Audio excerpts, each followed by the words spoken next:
The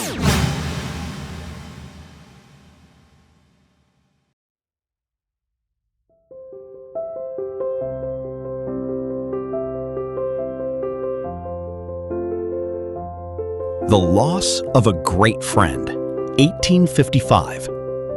The story begins in the early hours of July 1st, 1855. News reached Turin that Father Antonio Rosmini had passed away during the night. Rosmini was no ordinary priest. He was one of Italy's most respected philosophers, founder of the Institute of Charity, and a trusted friend and benefactor of Don Bosco. Rather than allowing sorrow to become despair, Don Bosco gathered the boys of the oratory. He invited them to pray for the repose of Rosmini's soul. This simple gesture reflected one of Don Bosco's deepest convictions. True friendship does not end with death. It continues through prayer.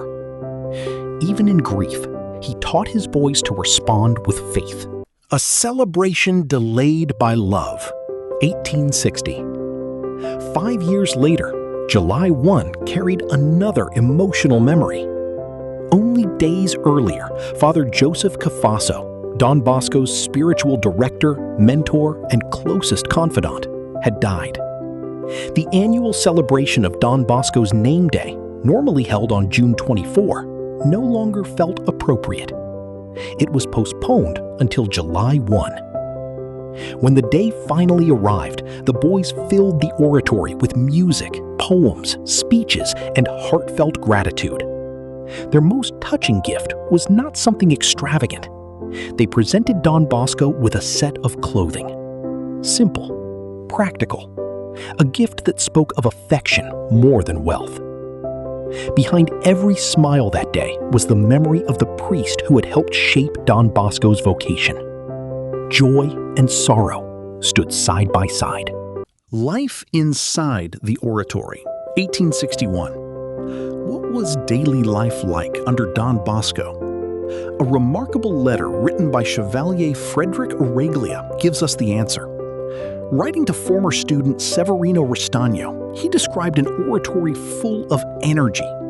Students attended classes. Young artisans learned practical trades. Prayers united everyone. Festivals strengthened friendships. The recent celebrations for Saint John the Baptist had filled the house with joy, while preparations were already underway for the feast of St. Aloysius. For former pupils, these letters became windows into a place they still considered home. The prediction nobody understood, 1862. Then came one of the most mysterious moments associated with July 1st.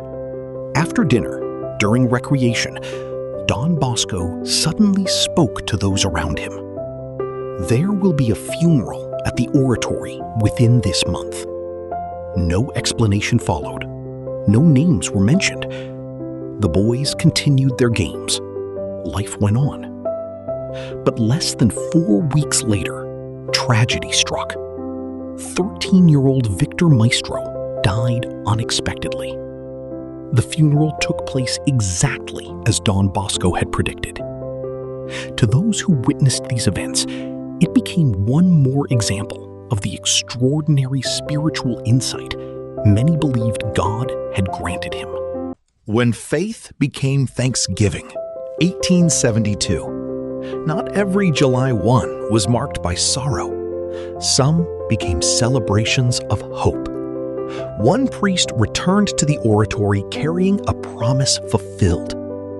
After suffering from severe lung disease, he had received Don Bosco's blessing in the name of Mary Help of Christians. Against all expectations, his health improved. Believing he had received a heavenly favor, he returned to fulfill the vow he had made during his illness.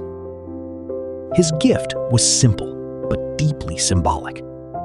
He donated the candles for the 40 hours devotion at the shrine. Light became his expression of gratitude. A growing family of faith, 1877 to 1881. As the years passed, Don Bosco's influence continued to grow. The Feast of Saint Aloysius became one of the oratory's most joyful celebrations. Bishop Formica presided over the solemn liturgies. Processions filled the streets. Awards recognized the hard work of young artisans.